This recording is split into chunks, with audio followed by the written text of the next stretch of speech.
Ready? Got open man. DJ Moore. End zone. Touchdown. Touchdown Bears. I am Jeff Joniak. Blitz is on. Down he goes. Brisker. What was it like playing for Coach Ditka? I don't want to answer any questions like that. Pressure coming. He's in big trouble. Down he goes. Montez Sweat. And etc. Now, Bears Etc. brought to you by Chevy Drives Chicago, the official truck partner of your Chicago Bears.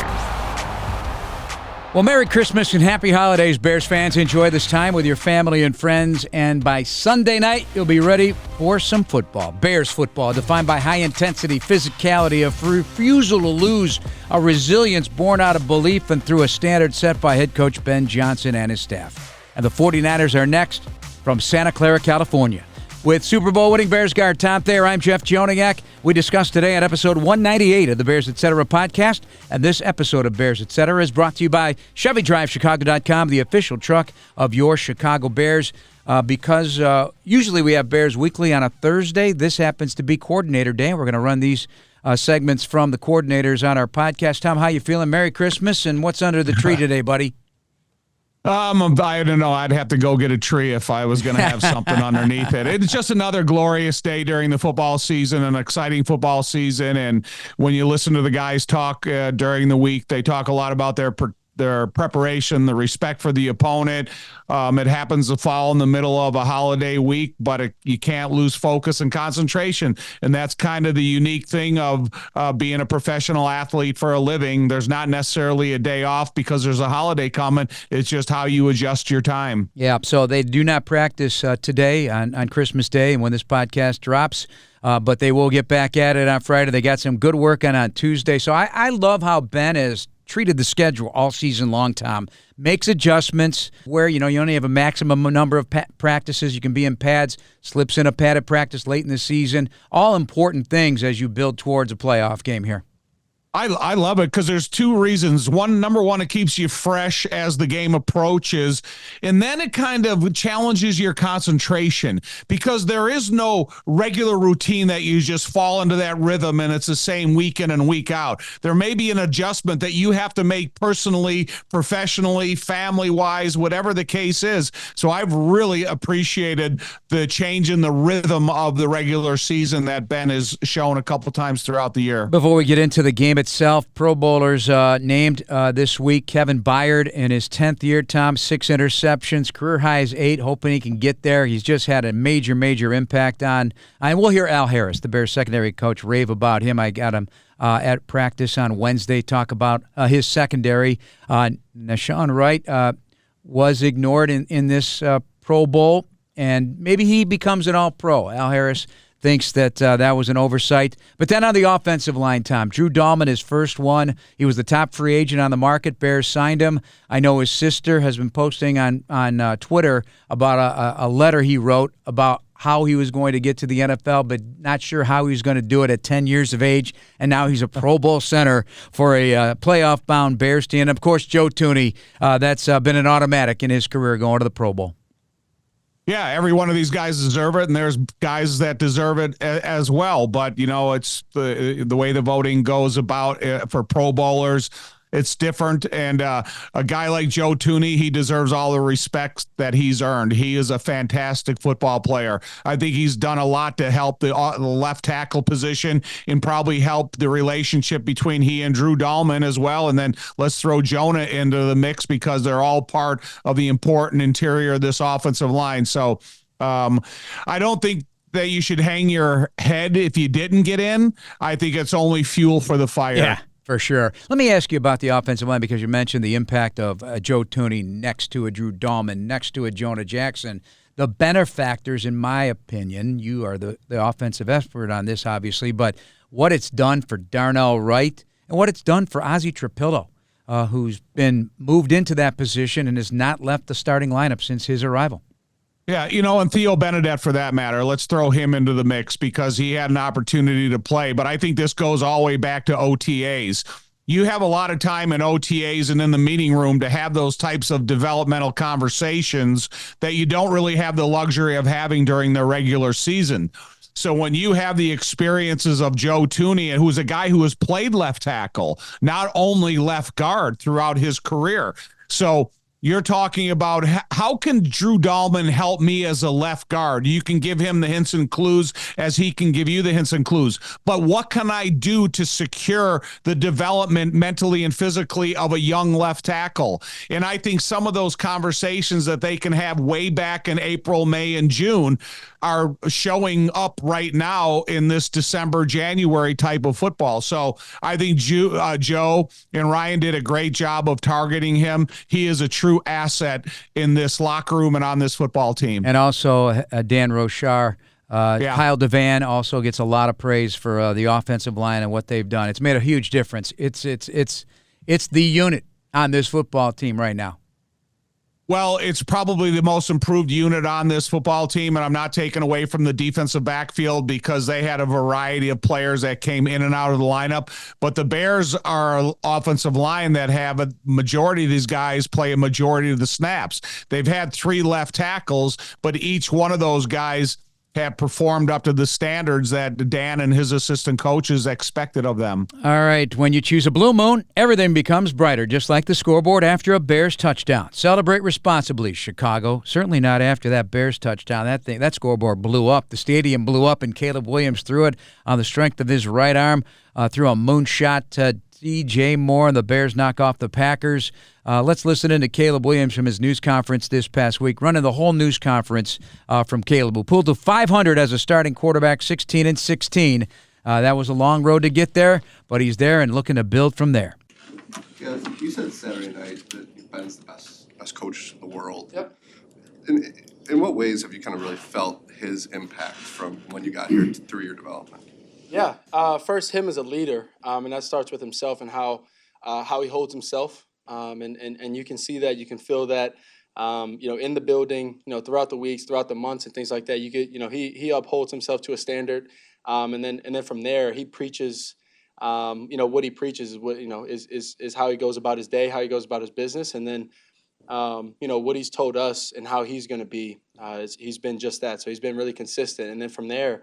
You get out into the football field and you all these details and all these alignments or all these formations and motions and my reads and adjustments and checks and all these different things that he tells me or tells us. We go out there and it works, and then you start building that trust, that bond, and you start believing and really believing in what he's saying and what he's teaching us. And you go out there, you do your job, you do your part, you do your 1/11th, and we're rolling. And so that's mainly speaking for offense, but defense, that attitude, that mindset that he carries, that's the attitude of the team.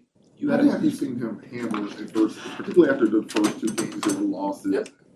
And just he's a first-time coach. What did you see in him at that time? He was the same exact guy, and it was funny enough. It's like the clip of I can't remember his name now, but. The dude that when you go through adversity, good. When you're going through bad, good. That kind of attitude, that kind of mindset, and he's still strong, still on all 10 toes, and remain the same guy. You had a couple offensive linemen get Pro Bowl nods today. Yep, as it should. Probably an argument for a couple more too. Just absolutely. What was your emotion seeing that? Yeah, it's awesome. I don't remember how many we had last year, if any, maybe one last year, if any. Jalen, yes. And being able to have more and have more next up guys is great for us as an organization, as a team, because that's kudos to Coach and what he's been working on with us, because obviously we have such talented players and people that care here. The work has been put in, and those guys, happy for those guys. And yeah, like you said, I think there's more guys that are should be in that position, but. To the guys that are, we're excited for them and excited for that opportunity. When you're dreaming of playing in the NFL and that fun experience, do you feel like you're finally having that level of fun now? Yeah. I would say I've been having fun even through the tough times. It was fun to be able to be in the position that I'm in. Very grateful for the position, but being able to win games this year and win games the way we have, and win some big games, primetime games and things like that. I think it's been really enjoyable in the most joy comes from honestly coming into that locker room and seeing everybody smile. That's always the joy of it is that moment when you walk into the locker room, everybody's happy, everybody's cheering, everybody's dancing, and for all the hard work that we put in, that I put in, that we all put in personally, and sacrifice that we make to be able to have those moments. Yeah, that's joy. Where do you see yourself having more fun in the day-to-day? And I know the easy answer is that winning is fun, but beyond that, in the day-to-day work, where do you see yourself just enjoying it so much more and having such a I like the process of just. I mean, even after we've lost, we obviously have 4 losses this year. So even after we lost, or when we went 0-2, it was like, yeah, we've lost, but the process is right, the mindset is right, and obviously have to adjust some things and figure out why we lost and whatever the case may be. But the process is right, and so stand true to the process, believing in the process and the coaches and us as players. That's where the joy has come from. There's a stat that shows you guys your performance in the fourth quarter, fourth quarter and overtime. What are the factors that you guys are just able to turn it on in those moments? I think it's really just us, realizing that it isn't necessarily the other team that's actually stopping us or anything like that. Yeah, like yes, teams are gonna make plays versus teams. They get paid, and there's good players in this league, and we play versus some of the best players in this league, and so I think that's where it's come from. And then mindset just changes. A play happens, and a spark. The spark becomes a fire, and we're ignited at that point. Caleb, another coach, JT. Yeah. How's he been a resource for you? Especially, I don't know how well you knew what kind of player he was in college. I'm just curious what that dynamic's been like. Yeah, he's been awesome. We early on, I mean, our relationship in Bond has grown. We're laughing and joking all the time. We're similar, closer in age than obviously some of the other coaches, and so we connect on that level. And then us having maybe some bumps in the road where we got to sit down and have talks and communicate to each other has helped us get to this point where we're that's my guy, and he's been tremendously helpful to me, and we're gonna keep growing that. How long did it take you to figure Ben out? For example, I heard DJ say, I think in the offseason, he couldn't tell sometimes if Ben was happy or angry, just based on the tone. Yeah. How did it take you to figure that out? It took me a while. It took me, throughout camp. At certain parts, felt like our relationship was pretty fragile. Fragile at certain points from my perspective. It was like, geez, like this dude, doesn't seem like he likes me. He doesn't have to like me. That's what you kind of realize. But at that point also, and to that extent, you start figuring out that that's just him. And he cares so much about the sport. He cares so much about us. He cares so much about winning. He cares, like I said, he cares about us as players. That you start figuring out him, and you understand that when you're on that 53, the 53 by 120, it's that's his place. And so being able to go out there, do our job exactly how we should and exactly how he teaches it. And then when you get off the field, he's one of the guys. He's a player's coach. He laughs and jokes with us. He's bumping us around and things like that. And so it's fun. It's enjoyable when we're off the field. It's fun and enjoyable when we're on the field. But it did take a little bit. The interesting thing about you saying you have the best coach in the world, because I think a lot of guys would probably say that, but you're saying that about a guy that has been coaching you very hard, has been all over you about everything. Yep. Yeah, he's and that's what I've wanted. That's kind of how I've grown up, hard coaching, and I've played my best ball, with a coach like that, and so he's been just that. He's been consistent, like I said, and then when you get out there in the football field, he tends to call the right play at the right time. Caleb, you've been under the spotlight your entire football life, and positive, negative, whatever it may be. Do you take any individual satisfaction of the fact that you're leading a team to the playoffs here, that you're proving something individually? I know it's a team sport, but you're the quarterback here. Do you take any individual joy out of that? Yeah. I've been, I've said it in a couple of speeches that I've had before that, I wasn't the biggest, I wasn't the strongest, I wasn't the tallest, fastest, whatever the case may be. I get drafted here. Told that I'm not a special player. Told that I'm not, a good fit here. I'm told that, coach and I won't work. I've told, I can't win here. And so, I know that's going to keep going on. But, I do take a little satisfaction and things like that. And, being able to help this team, help this organization, be a part of it, to get to the playoffs. And, my goal isn't to just get to the playoffs. My goal is to win and win big. And so, I'm going to keep my head down. I'm going to keep growing for the guys in this building, for the coaches and things like that, for this organization and for the city to be able to be proud and happy to be fans and supporters of Chicago Bears. You've not only taken the team to the playoffs. Relationship with Ben. Declan has said before, you've heard some choice words through the headset. Oh yeah. To me or to no, to him, like all to Declan. Yeah.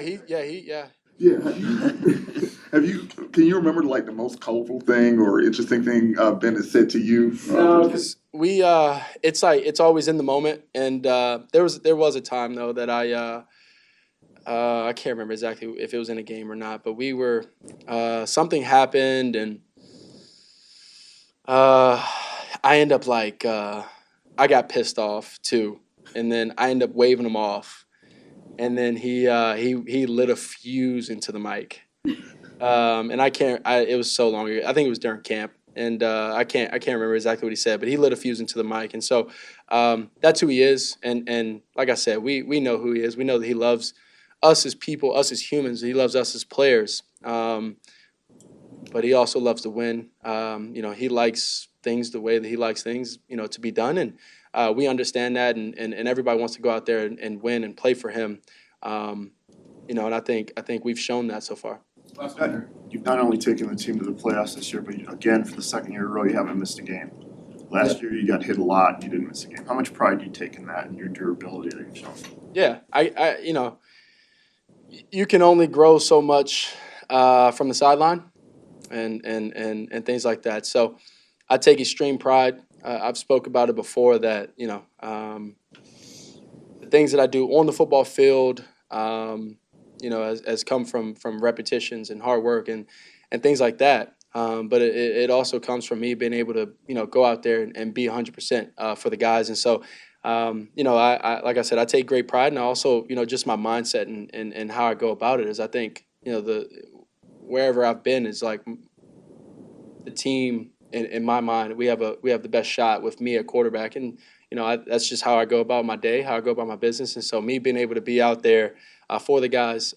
You could say he's a different man right now, but he's always been great at the podium. But just his confidence level and his belief, everything he said he was going to be, he's being right now, Tom. But yeah, what Caleb is, I think we've always known that from every time he steps to the podium, he says something interesting and meaningful about football. But what does he talk about first in the leadership qualities of Ben Johnson? And I think Ben Johnson has the leadership qualities that he not only affects the career and the lifespan of a quarterback, but every single guy on this football team. And I think that's so important because you got to have a guy that stands up there and delivers a message from the very beginning that you believe in. And it's a message that has resonated with these guys, and it is meaningful to them all. So whether you're the quarterback or you're the right guard, Ben Johnson's leadership qualities resonate with everybody. Ben admitted the other day at his news conference that he believes he and Caleb share the same mindset about, and I believe that's when it's the toughest in a moment, a big moment. I want to be the reason. I want to beat my opponent so badly. I believe that they share the same mindset. Well, I do that too. But one thing about it is I was always intimidated by Mike Ditka. There's times I walked out of practice, walked out of the games, and I wasn't really sure that Mike Ditka liked me. And some of that same message was early in developing a relationship between Ben and Caleb. And I like to hear that because I have all the respect in the world for Mike Ditka and my offensive line coach, Dick Stanfeld. So I'm not looking to be buddies with those guys. I'm looking for the respect that I need for them and they need to have for me. And I enjoy this development of Ben Johnson and all these players that we'll get to know more about. Good news, Chicago. United Airlines is getting brand new planes with all the bells and whistles like Bluetooth connectivity, screens at every seat, and room for everyone's roller bag. United, proud to fly the Chicago Bears, and you too. Let's stick with the offense and Declan Doyle, the Bears offensive coordinator, at the podium. Is there an element too that when you have a really, really good run game, that every time you hand the ball off is one fewer chance that your quarterback has to get hit? Yeah, absolutely. I mean, that's you would say he's in harm's way a little bit less on some of those plays. Declan, can you take us through your entire experience of that final play of overtime on Saturday, from the time the call went in to the time that DJ made the catch? Yeah, we felt really good about that play call early in the week. We practiced it, and then going into the game, it was one of those that Ben had kind of highlighted. Thought it may come up earlier in the game, and it kind of hadn't, and it turned out to be kind of the perfect time to call it. We really felt like in heavy defense we were going to be able to kind of tie down their backside safety and be able to take a shot over the top. When we came out of the huddle, they were in really like a shell structure. It was pretty low with the safeties, and so right away as soon as we broke it, we were upstairs, but we were like, this is going to be a walk-off if he gives him a shot. And it just so happens he turns his back to the defense. He gets to the top of the drop, and he felt like DJ had a step, and he laid an outstanding ball into the wind out there for him to run down and go get it.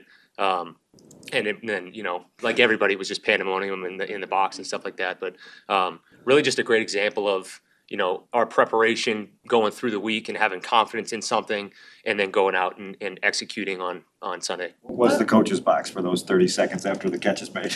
It was nuts. It was like the stands, we were excited about what had happened, and we couldn't wait to get back down to celebrate with everybody. Down in distance and just kind of game management point of view, why was that a good time to take that shot? It was the fourth play of that series. We were starting to roll a little bit. And really all we needed was a field goal at that point in time. And so we had run the ball pretty efficiently. We felt like we could give them another look at that, and they'd feel like we were getting ready to just kind of hammer the ball and try to get into range.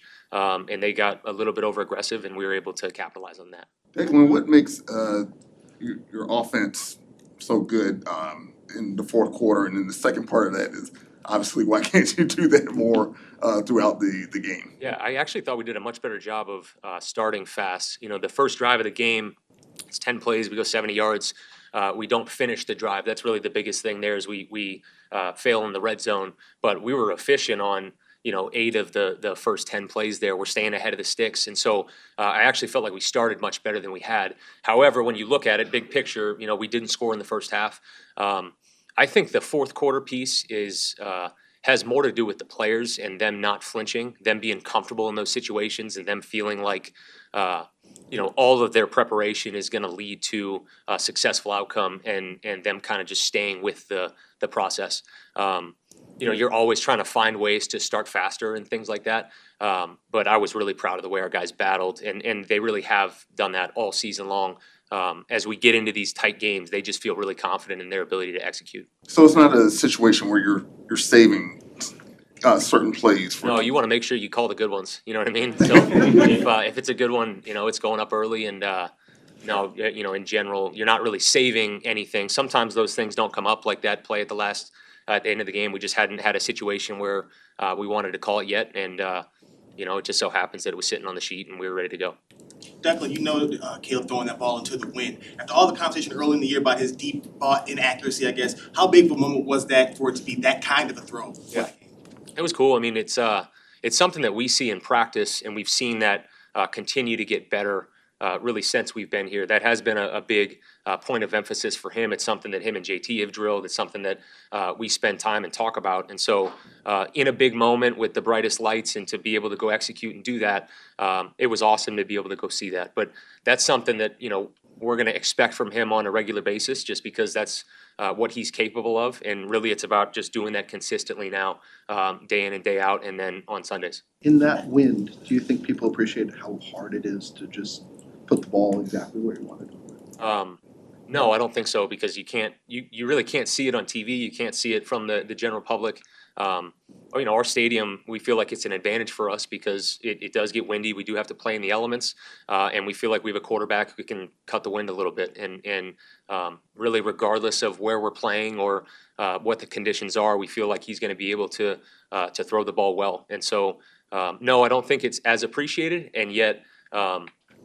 Him being able to go out and execute it and everybody being able to see that is a really big positive. What elements of the drive that ultimately led to the Walker touchdown did you think worked the best? Like, obviously it was no huddle for part of it, but those quick passes to Cole, to Loveland, to even Swift, like what elements of that drive can be taken out to be used in early? Yeah, so that was really an end of game scenario where we're trying to drive down and the clock has become really a more important factor than the yardage in some cases, and we're throwing the ball outside and trying to get the ball out of bounds to make sure we're keeping our timeouts and things like that.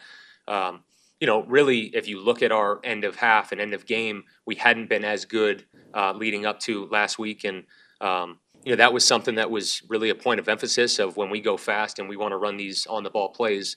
We want to make sure that we're not speeding up the process. We're not. Our eyes are in the correct places. We're still, working at our depth and we're detailed in the route. And I feel like that's what showed up really at the end of the game more than anything was just the route detail and our guys being where they were supposed to be in rhythm with the cue. Declan, by all accounts, Ben didn't ease into his relationship with Caleb, so much so to the point that Caleb suggested that there were points where he didn't know Ben liked him. Yeah.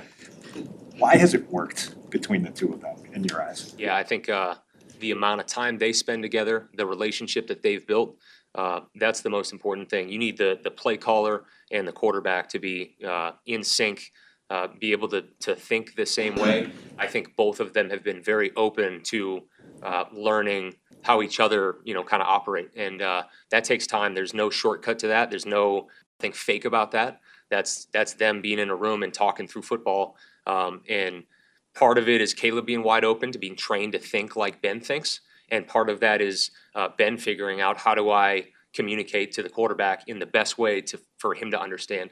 And I think that's in any coach-player relationship. It's the same thing. You're trying to figure out how does this guy learn best, and then how can I put him in positions to go out and have success. And I think that's the biggest thing is they've spent a bunch of time together, and you're starting to see that. Declan, do you consider how much DJ has had to fight through injuries this season when you're putting the game plan together, or are you just leaning on him so much in the pass and some in the run because of the circumstances?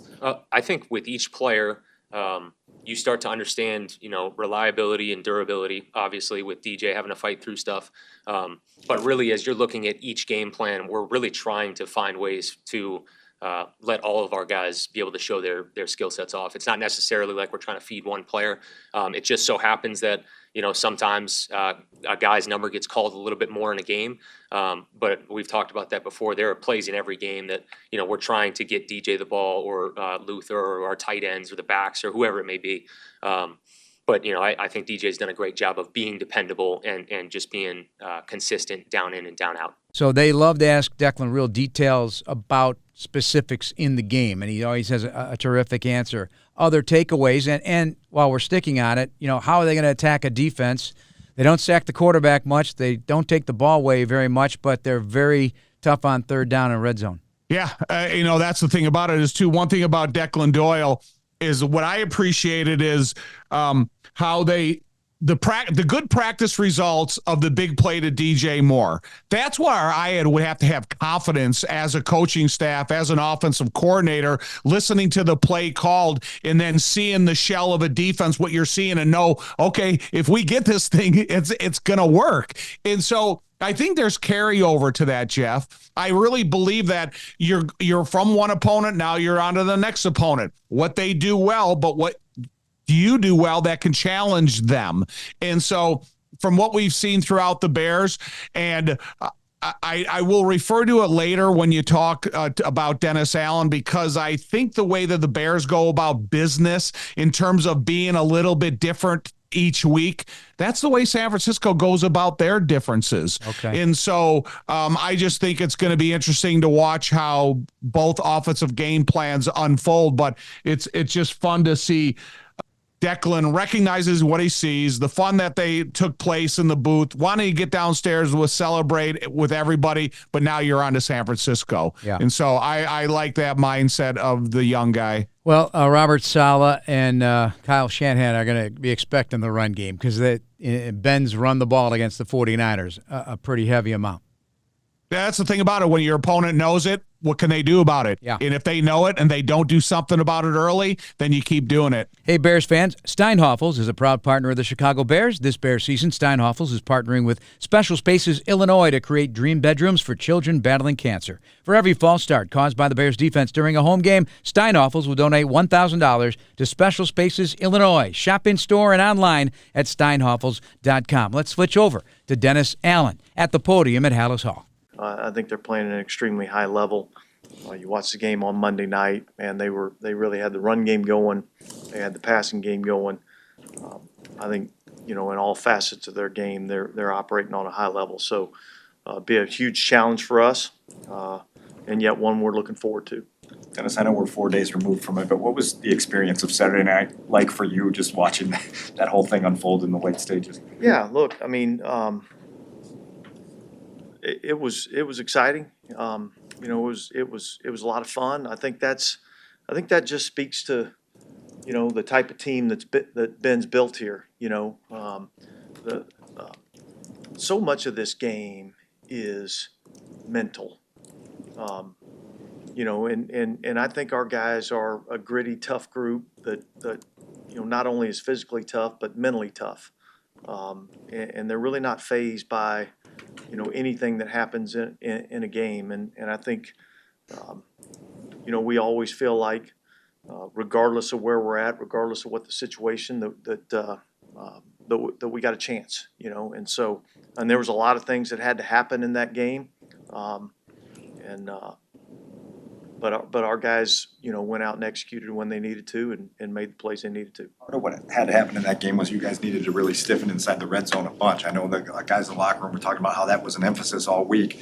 What was your overview of the way you guys did when put in a situation that you were preparing for? Well, look, each and every week there's a path to victory in each and every week, and all three phases have an impact on that, and so this week will be different than last week. Last week, we put a big emphasis on making some red zone stops. Obviously, that'll be a big part of what we have to do this week. But it was good to see when you put the plan in place and the guys understanding the things that we have to do and how we have to win this game, and go in and execute the plan the way we needed to. That was good to see. The Niners get so much of their receiving use out of McCaffrey and their tight end. What's the challenge of playing a team that, they don't have a receiver who averages 50 yards a game, I don't think, but those two guys in the middle really do it for them. Yeah, look, I think it's tough. I think backs and tight ends, are really tough matchups. On a defense. There's usually some things, if you have an outstanding receiver, there's kind of some things that you can really do to, try to take those guys away. It becomes more challenging, inside at the tight end, running back position. It's unique, I think, that they're getting so much production from those two spots, and those two guys are, as good as it comes in terms of, playing the tight end position. Kittle as a blocker, Kittle as a receiver, the run after catch that he provides, it's certainly a challenge. And then obviously McCaffrey, I've seen him a lot over the course of my career, being in the same division with him in Carolina and that type of stuff. So I know exactly what type of challenge he presents. So, and look, the quarterback does a really good job of executing the offense, distributing the football. That's really what he does an outstanding job of. And I don't think they do anything where they say, we're going to throw it to this guy, on this particular play. I think he does a great job of getting through his progressions, and he throws it to the open guy. And they've got a lot of guys, they distribute the ball really well. Is that harder to prepare for, a point when you're going up against a point guard versus somebody that is going to try and feed their number one receiver? Yeah, look, I think Kyle and his staff do a great job of scheming the offense. I think they do a great job of, understanding the defense. They do a really good job of identifying the rules of the defense and how defenses are going to adjust and then trying to attack in those ways. And so he's always been really tough and a challenge to have to deal with. Is there something in particular that they do that makes them so good on both third down and in red zone? They do a really good job of executing on first and second down. They do a great job of kind of staying ahead of the chains. I think that helps them in terms of their ability to execute on third down. And then, like I said, they do a great job of getting to spots. The quarterback does a really good job of reading out the defense, throwing it to the open guy. It's tough to deal with. Their ability to run the football down there in the red area, I think, helps them out a lot. So it's a good football team. It's a really good offense, and they're extremely well coached. How do you know when a team is really well coached? You just watch the speed at which they operate, up front, in the running game, and how they get to their landmarks and how they get to their spots and how all the offensive linemen are working in unison in terms of how they run their routes. Like, each player will run a certain route, and no matter who the player is, it looks the same. And so that to me is the detail in the coaching, and I think that's what makes it really tough to defend because, a lot of teams do the same. They have the same plays, okay, but how they execute those plays sometimes looks different. And I think San Francisco, they've done it for a long time, and they execute at a really high level. That's what was most notable to you about Nahshon's latest contribution to the takeaway basket? Yeah, I think it's just what he does. He's extremely ball conscious, and he's looking for the opportunities that present themselves to take the ball away. And that was one of those opportunities. It's not the first time he's done it, but it was a heck of a play by him. He's had a great year. He's made a lot of big plays for us. And looking forward to him continuing that. You reflect on when you first saw him on the grass back in the spring. What caught you initially when you first started working with him? Well, the first thing you see this guy that's got size and length, and that gets you excited.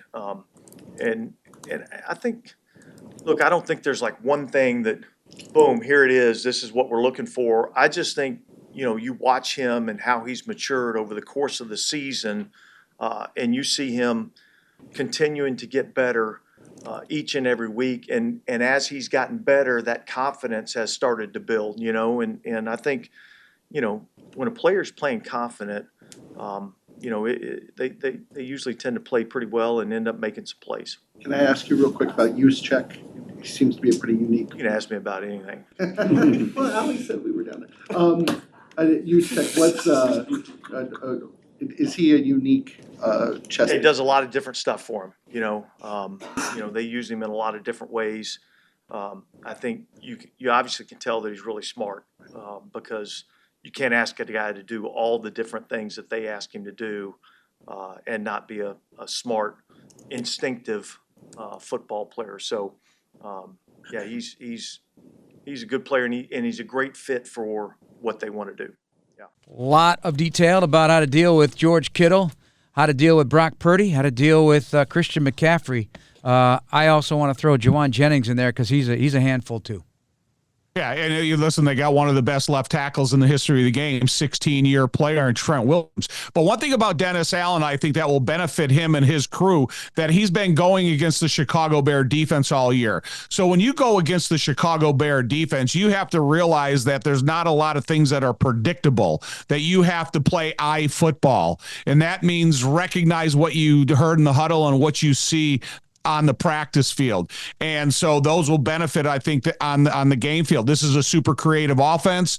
They're a really good, skilled team. They got a really creative head coach that calls the plays. And so I think it's going to be a really great battle of fundamental and wits between the two. Yeah. And, did you catch Ben talk about Kyle Shanahan? He's the kind of the first to marry that run game with the pass game and the motion and all that. And he says throughout the season he's been eyeballing the 49ers, what they do every week.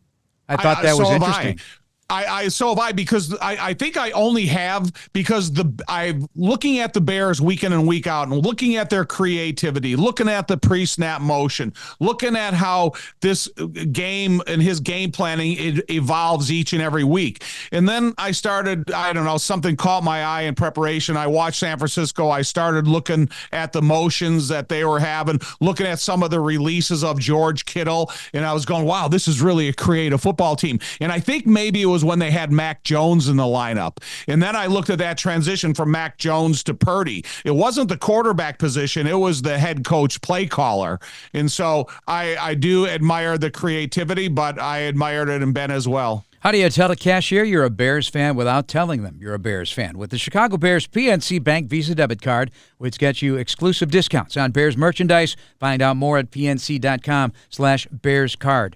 All right, let's slip over to Al Harris. Stick on the defense. I always enjoy talking to him. He's a serious man, Tom, and he tells it like it is. Al Harris, appreciative of what he has in his room, feels they're a bunch of self-starters. That's where I begin the conversation. I don't work like that because if there's one thing that I won't coach, and that's effort.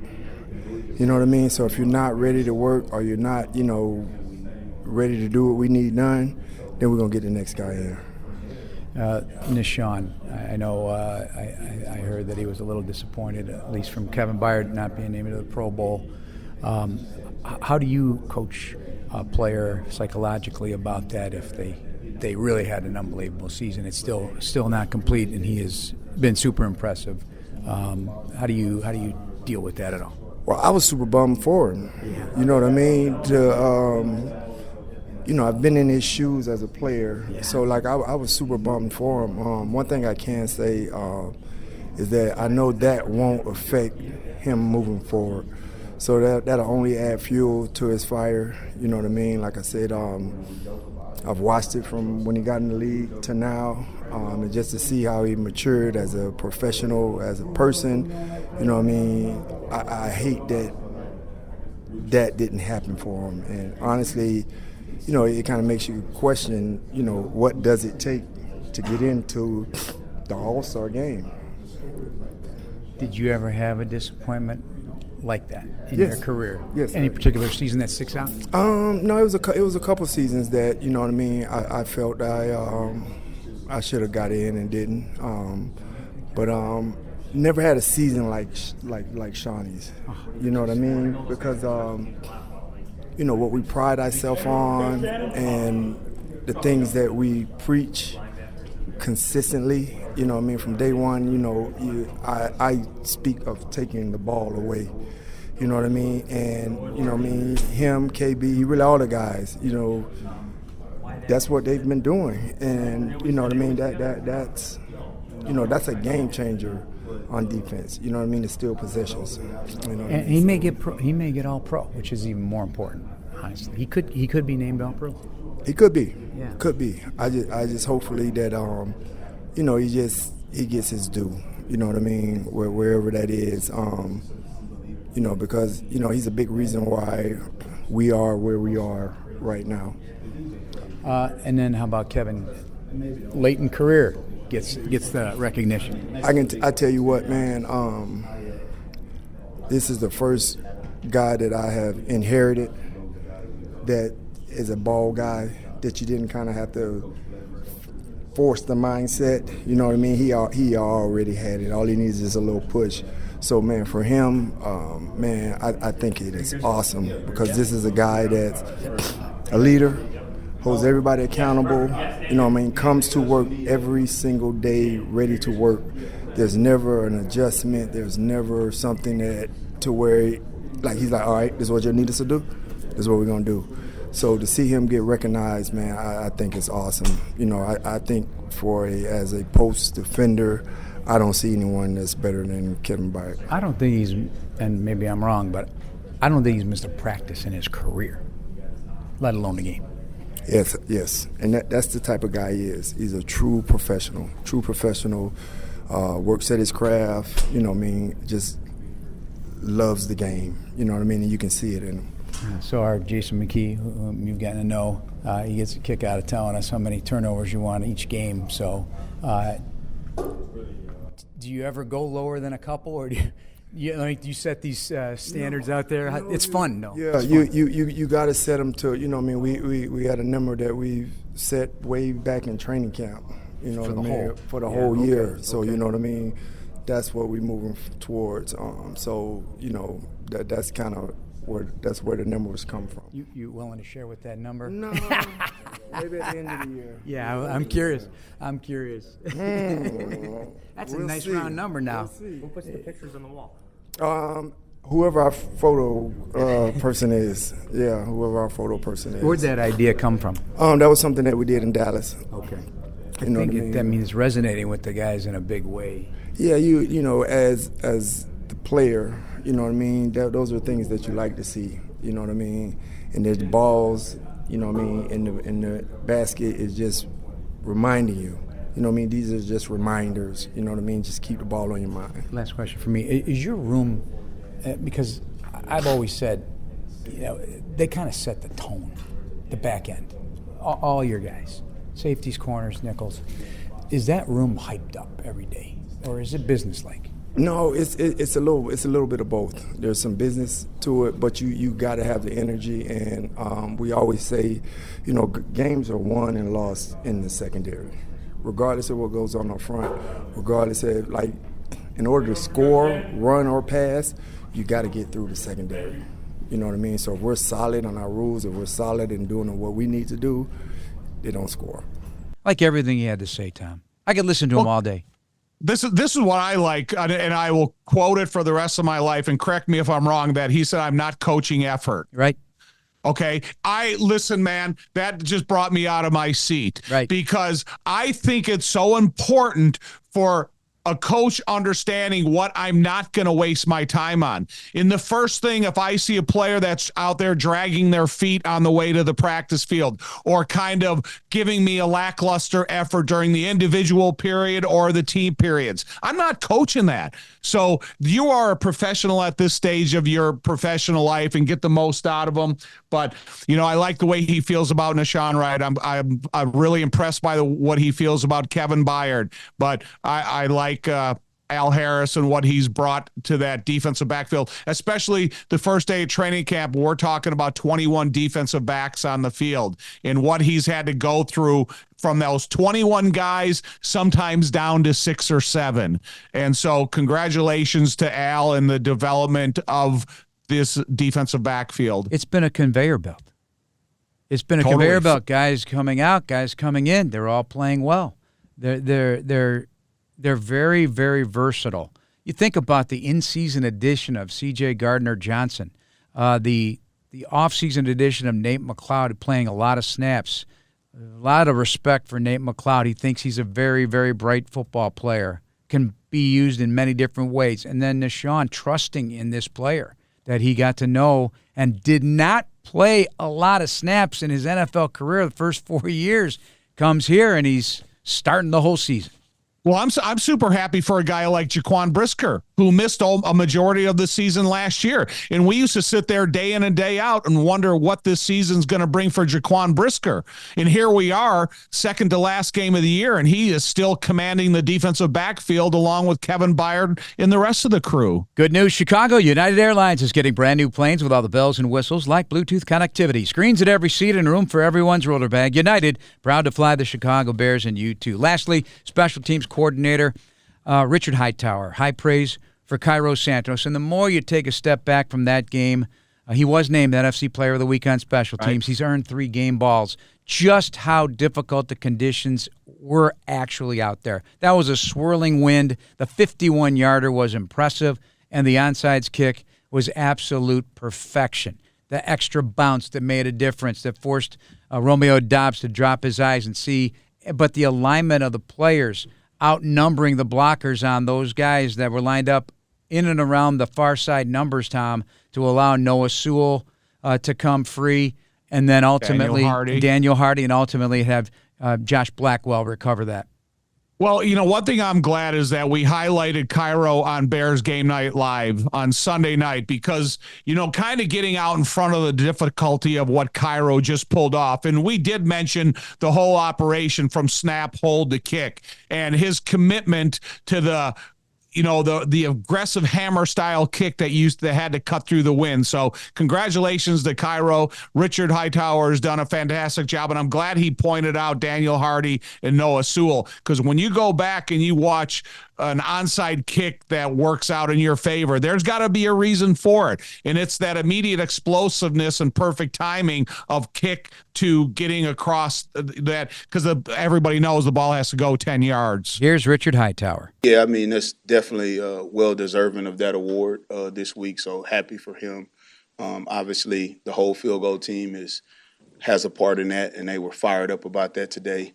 So, it starts with the snap with Scott Daly doing an unbelievable job. His snaps were so on point last week, and that's what you got to have, 12 o'clock laces in that type of weather. He did that. Torrey did an excellent job holding. The field goal protection team was phenomenal, which we'll need again this week because San Fran is good. And then Cairo navigating the wind, like you said, it was just unbelievable. The gusty conditions out there, you guys saw all of the paper cups and all of the things flying and floating all over the field. And for him to just have the mental fortitude to stay focused and play the conditions is what we talk about doing, not trying to beat the conditions, not being upset about the conditions, but play the conditions. And I thought he did an excellent job of that and struck the ball really well. And it helped us. It helped us a ton. By his own admission, this has been a season that's been bumpier than many for him. You've known him for a long time. How do you describe just the way that he handles everything that comes his way? Yeah, and like you said, it's been bumpier for him than most because he's so darn good. You're used to him being around 93%. You're used to him being top 5 every year in kicking, and yet he's kicked the game winner for us in Minnesota. Factored in the Raiders game, huge, got a game ball there. Factored in, got another game ball. I think the kid has probably got 3 game balls this year. That's unbelievable. So I would say the resilience in which he's able to operate with is the reason why you see him doing it for 12 plus years and being consistent. I just, you can't undervalue that guy. You really, and no one does, but you really have to appreciate him in general, but especially what he did in those conditions. That was amazing. The onside kick, obviously you guys practice that a lot. What did you like about just every element of it, from Cairo to Hardy, just like all the things that came together? Yeah, well, first and foremost, with the onside kick, that's something that, has been practiced for hours and hours and hours. It's not like, and I know you all know this, but some people tend to think that you can just go out there and you just kick the ball and, they got it. And you know what I mean? Like, that's crazy. Cairo's done so much work on the premises here, on campus here, and he's done it in the off season too, talking about all different type of kicks. And I've tried to stop him at times from kicking onside kicks so much, like, hey, it's time to go in, and he keeps doing it. So there's so much work that's been put in from that standpoint that it's not a matter of, like, it's not an accident. Like, he put work in for it, and he hit a really good ball. And you start with him first with the kick, and then obviously the formation that those guys were in was advantageous for them. They've obviously said that, so I'm just repeating what they said. But Hardy got a phenomenal jump on that ball. If you go back and look at that play and look at